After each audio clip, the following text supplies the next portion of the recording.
What's up mga idol? Kay Soto mabigat na balita, Hinebra fans mapapasigaw.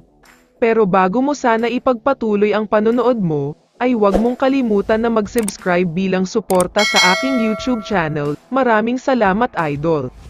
Short update lang tayo sa kaganapan sa finals. Dahil matapos ang masakit na pagkatalo ng Meralco sa Game 2 Finals kontra sa SMB, nagreklamo ang coaching staff nila at sinabing hindi daw patas ang mga tawag ng referee. Kung napansin nyo ang pagtatapos ng Game 2, pumunta pa sa official stable ang kampo ng Meralco. Gusto nilang magreklamo dahil sa mga non-calls ng referee, may mga pagkakataon daw na dapat foul ang tawag.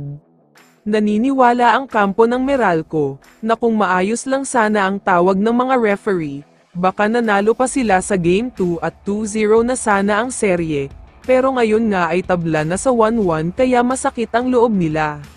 Pero teka, bago tumuloy sa video, gusto mo bang makapag-enjoy habang nanunood ng paborito mong sports? Subukan ang Jackpot Jelly.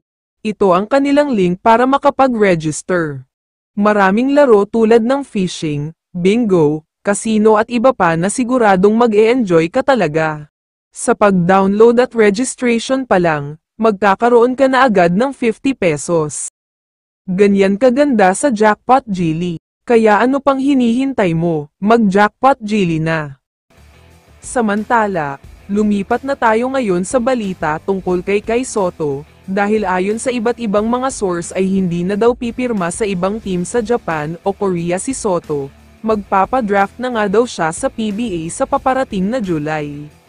Pero ito ang mabigat dito, may mga invitation daw na natanggap ang kampo ni Kai mula sa NBA Summer League, maglalaro daw siya dito at susubok ang kunin ang atensyon ng mga NBA scouts, pero kung hindi papalarin ay sa PBA na lang siya.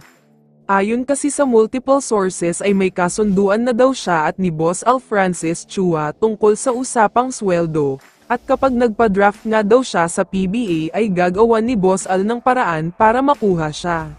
Alam naman nating lahat na Converge ang may hawak ng first overall draft pick, at desidido na nga daw sila para kunin ang kanilang alaga na si Justin Baltazar, kaya siguradong mapupunta sa number 2 pababa si Kai Soto. Kung ako ang tatanungin, mas magiging malakas talaga ang Hinebra kapag nakuha nila si Soto, dahil magkakaroon na sila ng pampalit kay Aguilar, tapos ay namamayagpag pa si Christian Standhardinger. Huwag din nating kakalimutan, na lumabas talaga ang tunay na husay ni Kai Soto dahil kay Coach Tim, matapos nga siyang maging mentor nito sa Gilas Pilipinas, kaya kapag nakuha siya sa Hinebra ay mas gagaling pa talaga. Alam din naman nating lahat na tumaas ang points niya sa Gilas Pilipinas, dahil may isang magaling na point guard sila kay Scottie Thompson, kaya kapag naging magkakampi na sila ay game over na ito para sa ibang teams. Kaya naman kung ikaw ang tatanungin idol, ano ang masasabi mo sa balitang ito?